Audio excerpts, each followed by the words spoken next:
Quando o senhor quiser.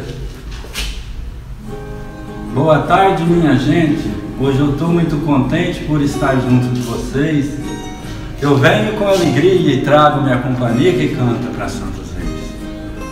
Nós saímos há poucos dias para visitar as famílias com essa bandeira sagrada, cantando esse nosso hino em nome de Deus Menino, abençoando as moradas. Eu quero dizer a vocês que Divino Santos Reis também foi o cantador, e que para cumprir seu destino, esse tão bonito hino, Santos Reis também cantou. Santos Reis, quando viajava no lugar onde passava, o que comer eles pedia, em pagar sempre falava, se a pessoa não cobrava, cantando agradecia. Santos Reis foram 3 homens que passaram sede de fome e tiveram grande trabalho, mas eles sofreram cantando, seus instrumentos tocando viola, caixa e chacoalho. Hoje está aqui minha companhia, relembrando aqueles dias, fazendo essa imitação, tocando seus instrumentos, lembrando o vivo momento dessa antiga tradição. Tem folião de toda idade, vindo de várias cidades, que acompanha essa bandeira. Aqui tem folião de Alfenas, folião de Alterosa, de Varginha e de Limeira. Tem folião que é falecido, jamais será esquecido, vai ficar sempre na história. Cantaram com alegria, ajudaram a companhia, hoje canta lá na Flora. Também saldo meus bastião, que cumpre a sua função e que nem sempre é lembrado. Tem que passar alegria, mesmo sendo aqueles dias que tão tristes ou magoados. Eu não sei se eu mereço, mas todo dia agradeço por tudo que Deus nos fez.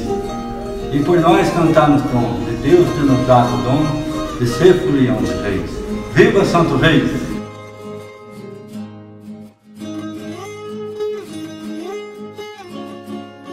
Na missa da igrejinha, para a missa, nós entra tocando o hino dos reis. 25 de dezembro vai na nortar, no presépio, fala, canta, depois sai. Nós tem foto, tem um rapaz ali que tem a foto da companhia reis no parede dele. Nesse caso, isso aqui é a farda que nós usamos. Nós aqui usamos mais desse daqui, assim, mais ou menos, quase acompanhando. Você conhece a imagem dos 3 reis.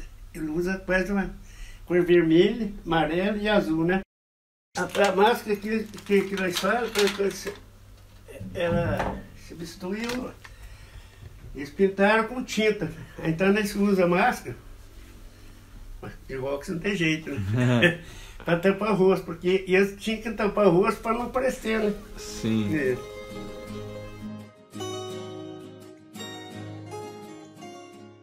A ancestralidade ela está vinculada à questão da hereditariedade, né? Então, quando a gente está falando de algo ancestral, a gente remete a uma questão histórica, né? De antepassados, né? de uma linhagem, né? Que vem de um tempo passado.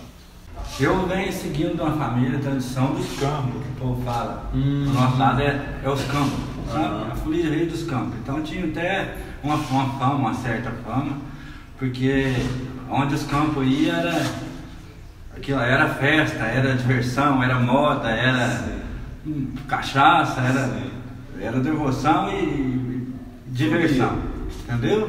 Então é muito antigo. Meu avô morreu já faz mais de 50 anos, uns 40 anos, e ele morreu tocando viola no peito. A gente, por causa que já é de tradição antiga, de família antiga, que o folião também ele tem uma facilidade grande de misturar, de trazer gente para perto deles, entendeu?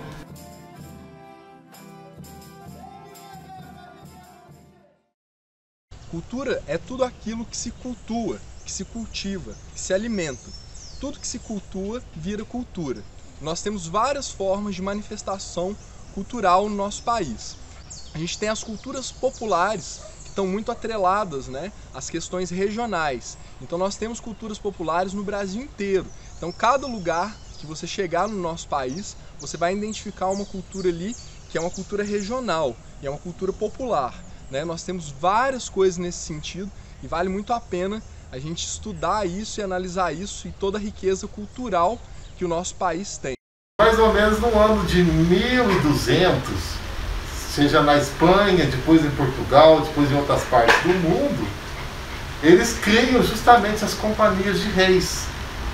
Tá? Justamente dentro da própria manifestação da igreja, que é uma catequese, para poder relembrar de forma folclórica essa ida até o nascimento do menino Jesus. O folclore, ele está inserido dentro da questão da cultura, né?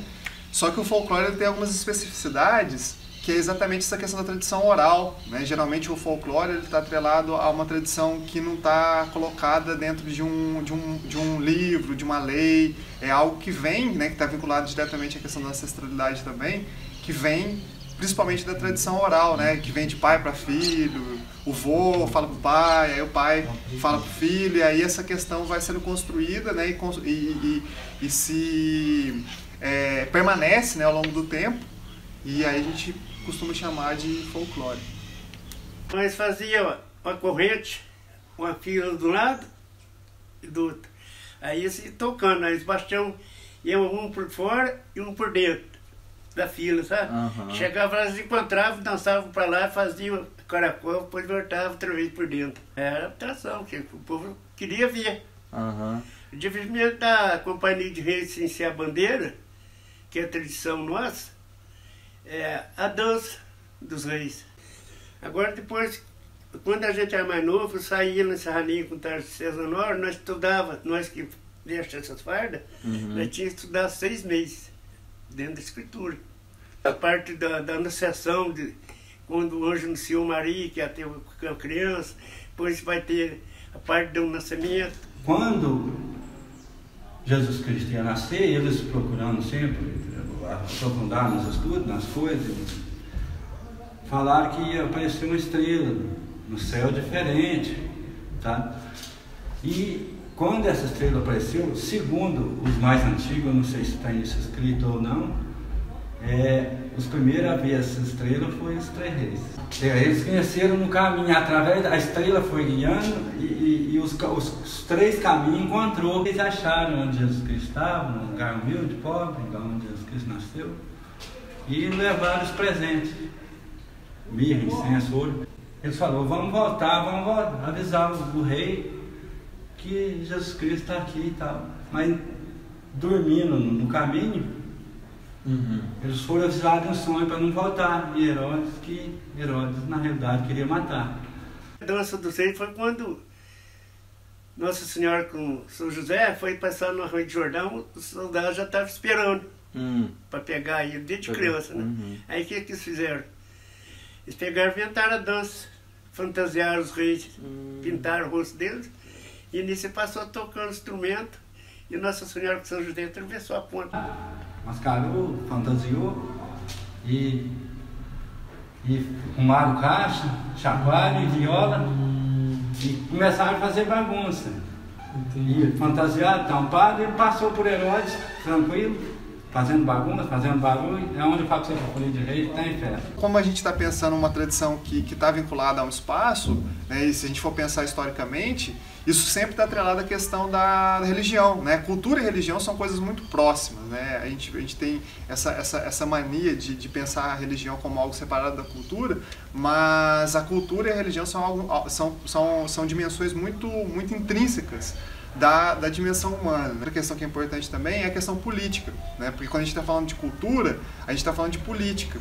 Porque geralmente se pensa a cultura como se fosse algo solto, né? Algo imparcial, algo como se fosse um ente separado da vida real. Mas como nós somos animais políticos, né? A gente dizia o grande Aristóteles, né?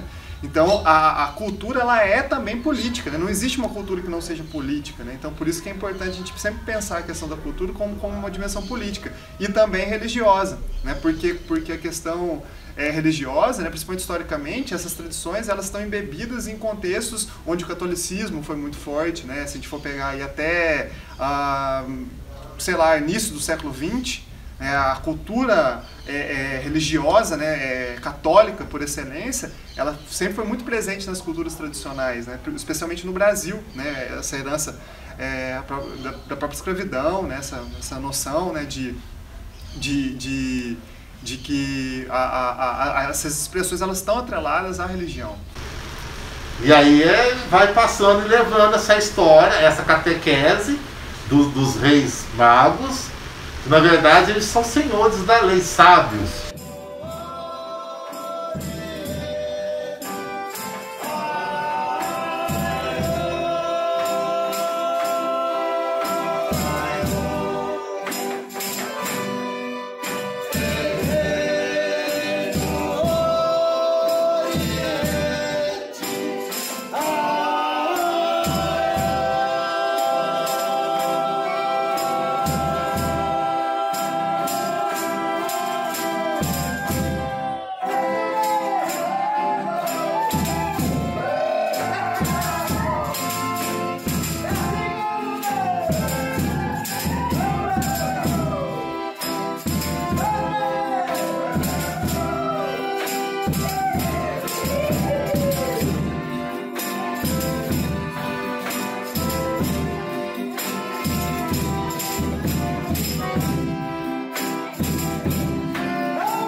A folia, até o termo, o nome folia, ele é bem antigo, ele se deu lá no período barroco. Na época tem as chamadas folias de Vivaldi, que já começou ali o início da polifonia, que é a mistura de vozes polifônica, muito adotado pela igreja. Daí surgiu o termo, o nome folia, as folias vocais. Já vem puxando daí o nome, folia. Aí deram o nome de companhia porque agregou as pessoas.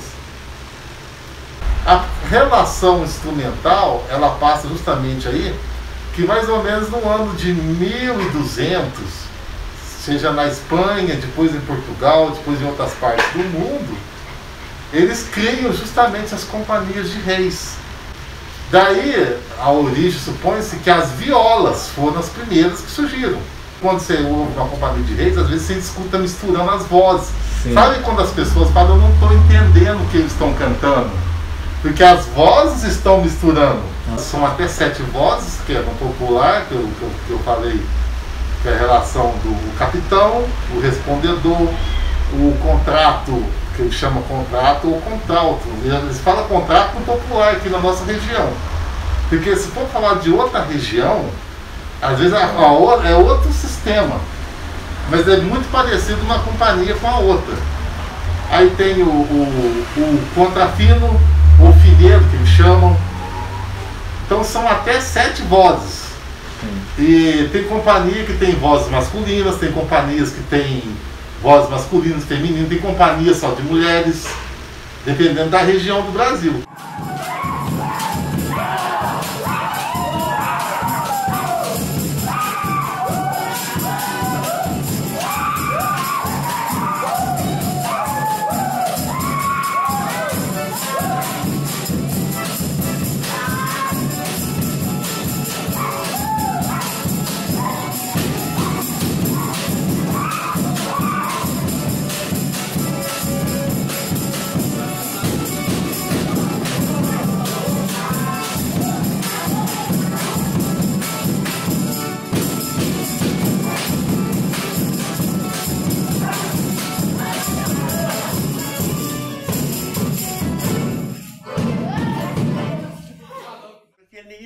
Nós temos o capitão de reis, que ele é a pessoa mais... ele estuda mais, tem que estudar mais para fazer os versos. Entendi. Nos presépios, nas chegadas, assim.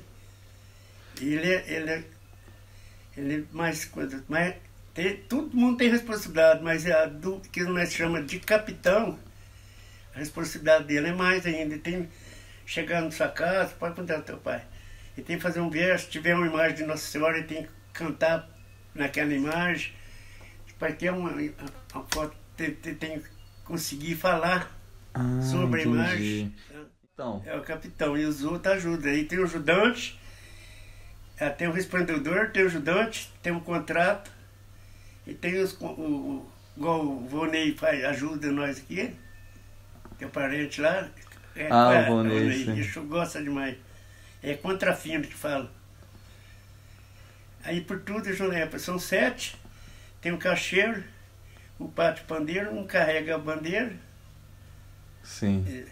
Por tudo dá quase uns quilos. As companhias de reis já na nossa região aqui, as mais antigas outras companhias já eram dos Pereiras, que tinha mais de 100 e tantos anos, morreram quase todos. A atividade está as companhias do Benedetti, já tem 100 anos quase, 65 anos só com o capitão. E vem. E aqui, por exemplo, que tem, da mesma família, tem 3, 4 companhias de reis. Olha só. E está reduzindo cada vez mais. Infelizmente está morrendo os antigos e o jovem não quer continuar. Um debate muito importante é a questão do porquê, né, que algumas culturas populares e tradicionais acabam tendo êxito e existindo até hoje, e outras culturas acabam praticamente desaparecendo ou até mesmo, né, se extinguindo.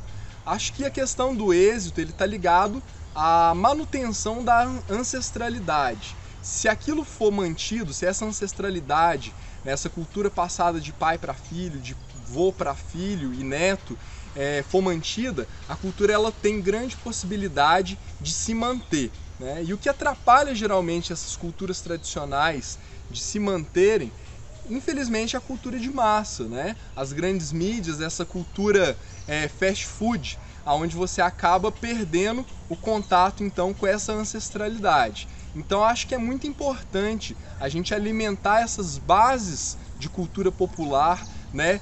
Protegê-las inclusive no sentido político, de que são patrimônio da humanidade. Tudo nesse mundo nosso vem mudando com um pouco. Sabe o que acontece? Naquela época, a tradição dessa de companhia de reis, o povo o povo tinha mais religião, mais pegado, sabe? Gostava mais. Tinha a tradição, a fé parece que era mais. Agora hoje, meu pai tinha aqui um feno, muitos saem, mas sabe sim, sabe? Entendi. Tem tradição, mas não é muito, se respeita muito não, sabe? Muita gente não aceita. Tem religião, gosta, mas não convida para entrar na casa, de medo. Sim. Agora, principalmente esse ano, por causa desse problema, então quase nós não saímos não.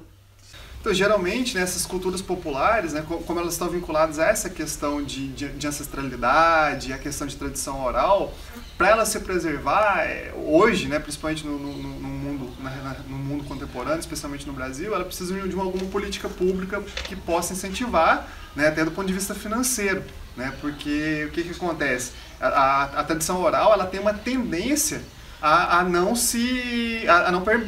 permanecer, né, a não perseverar. Né, porque a tradição oral ela não tem a força de uma lei escrita, ela não tem a força de algo que vem com incentivo. Né? Eu dou um exemplo que existe e que pode continuar e até frutificar. Vou dar 2 exemplos. Um é o Congado em Machado, que havia desaparecido. Aí eles criaram um barracão cultural lá e começaram a ensinar as crianças. Hoje o Congado, a festa de São Benedito em agosto em Machado, é uma referência, tem mais de 40 congados. Outro exemplo é as Folias de Reis em Paraguaçu. Sim. Aí chama os baixão, inclusive, de marungo. Mas o Paraguaçu, eles criaram justamente essa questão do barracão cultural e está ensinando. E hoje, o que tinha 3, 4 companhias, hoje são 39 companhias de reis só naquela cidade de Paraguaçu, região ali. Então tem como continuar.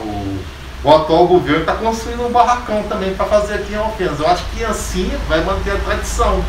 Até porque a companhia de reis ela surge muito aqui na nossa região, no meio rural. Sim.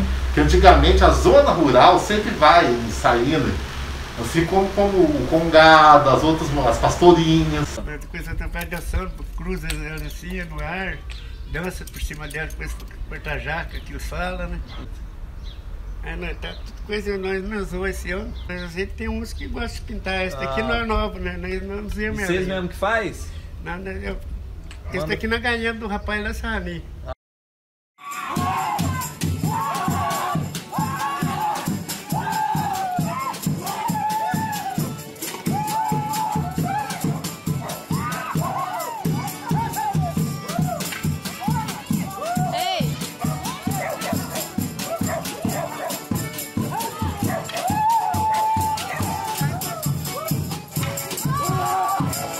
Naquela época a figura não tinha dinheiro para me fazer roupa de paixão, aí eu saí com o bandeireiro. E o bandeireiro era a figura mais importante da Companhia de Reis.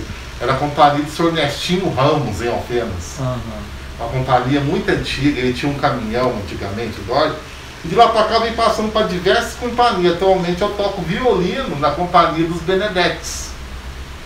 Eu sou professor de violino também. E a minha relação com os reis já vem mais de 30 anos. Até porque quem ensina hoje são pessoas assim, antigos, que tá idosos, que tem que ter um suporte, um local próprio para poder formar. Porque muitos jovens querem, mas não têm oportunidade de participar. Então, a questão da identidade nacional, ela está muito atrelada a essa questão, né? Sempre houve um movimento, né, de tanto intelectual quanto de política pública até, né, de pensar o Brasil enquanto um país, né? A cultura brasileira, a própria ideia de cultura brasileira, ela é uma ideia que é difícil. Como que eu vou dizer que a cultura brasileira é uma só? Se a gente vive num país multicultural, num país tão plural, né, do ponto de vista não só da cultura, como do ponto de vista econômico, geográfico, climático até, né? Então, assim, tem alguns autores, né, o próprio Darcy Ribeiro, ele faz distinções, né, Brasis, né, tem o Roberto da Mata, que é um autor também que é muito importante para pensar a cultura no Brasil, e ele tem um livro sensacional que chama O que faz o Brasil, Brasil, né, que é essa ideia. O Brasil são vários Brasis, né, o Brasil são vários Brasis, e ao mesmo tempo ele é um Brasil só. Então o que faz, né, o Brasil tão plural, tão distinto, o Nordeste, o Sul, o Norte, tão diferente, ser uma coisa só? Ter até o próprio valor de pátria, né? Se sentir a palavra pátria vem de pai, né? Então a ideia de uma coisa só, né? A palavra cultura vem de cultivo, né? Então a gente cultivar a nossa pátria também é um movimento que atravessa, e às vezes o Brasil é muito carente disso até hoje, né? 2021 e a gente não consegue ainda falar o que é o Brasil, não definir o Brasil de uma forma assim, Brasil, futebol, carnaval.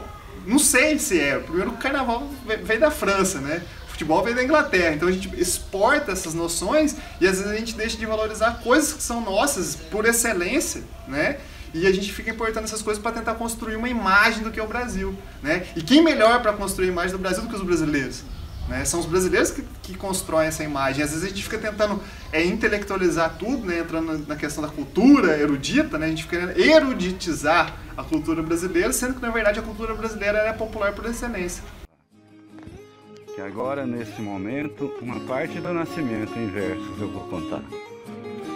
O anjo São Gabriel um dia desceu do céu dentro de um raio de luz para avisar a Virgem Maria que Deus do céu lhe escolhia para ser a mãe de Jesus.